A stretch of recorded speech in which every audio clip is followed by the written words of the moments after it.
السلام عليكم حبايبي، عاملين ايه؟ يا رب تكونوا دايما بخير.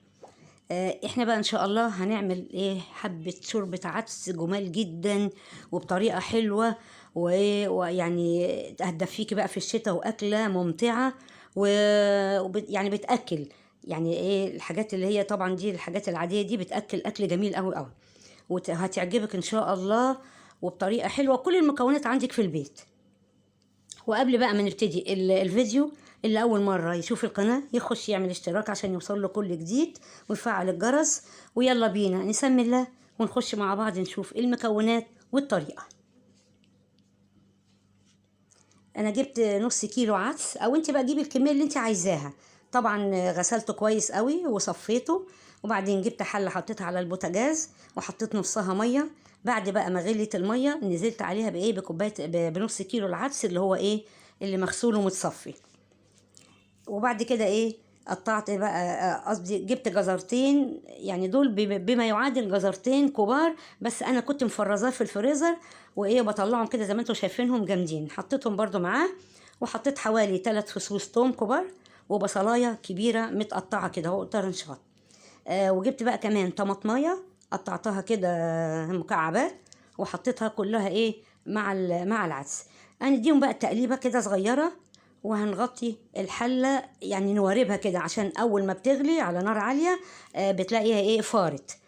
وبعد كده بعد ما تغلي بقى تروحي موطيه عليها البوتاجاز وتغطيها لحد ما يستوي العدس خالص، كل المكونات اللي جواه دي تكون استوت بالشكل بقى اللي انتوا شايفينه ده. بصوا باللون الجميل، يعني انا مش حاطه فيه لا كركم ولا حاجه خالص، والعدسايه نفسها جميله جدا. زي ما انتوا شايفين كده كله ايه؟ استوى. هو مش لازم كله يتهري قدامك تشوفي الحاجات دي كلها يعني بقت مهريه جامد، لا. هو اهم شيء ان هو ايه؟ المكونات اللي جواه دي استوت. بعد بقى ما يهدى شويه كده، يا تضربيه بالهاند بلندر، يا اما تضربيه في الخلاط. اهو انا بقى ضربته بالبلندر عشان ايه؟ في نفس الحله، يعني ما غيرتش الحله، ضربته ايه؟ في قلب الحله لحد ما كله كده نعم قدامي واتجانس كله مع بعض. كنت انا بقى ايه؟ جبت طاسه، حطيت فيها معلقه زبده كبيره سمنه بلدي، دي بقى بتديله طعم خطير قوي قوي. وحطيت فيها يعني ايه؟ حوالي معلقتين زيت.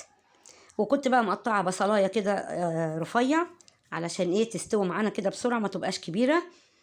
هنديها برضو تقليبتين كده، نصفرها بس، يعني نديها اللون المصفر لو انت شايفينها كده جميله، مش ايه؟ مش هنغمقها.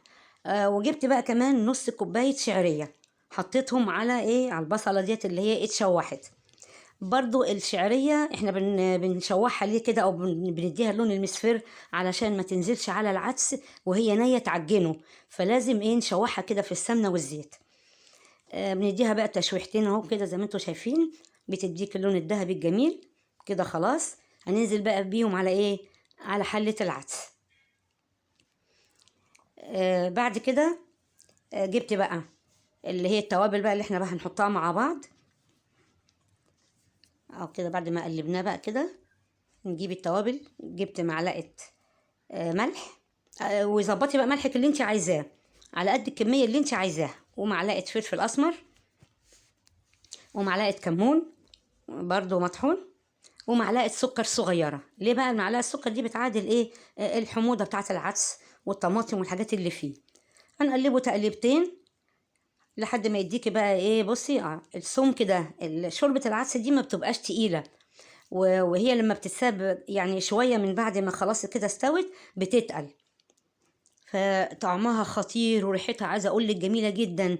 تجيبي بقى جنبها عيش كده متحمص، انا حمصته برضو في الفرن كده عندي، ما جبتوش من بره. قطعت الرغيف كده نصين وحطيت فيه جوه ورق كده وحطيته في الفرن لحد ما ايه؟ احمر معايا كده شويه وطلعت. كان اكله جميله جدا. وهاتي بقى جنبها بصل اخضر كده، لان الشتا ده بقى بيحب الحاجات ديت اللي هي بتدفي. العدس والبصل الاخضر والحاجات دي بتدفي. عايزاكم بقى تجربوها وتقولوا لي ايه رايكم في الكومنتات. واللي اول مره يشوف القناه يدخل يشترك ويفعل الجرس عشان يوصل له كل جديد. والسلام عليكم ورحمه الله وبركاته.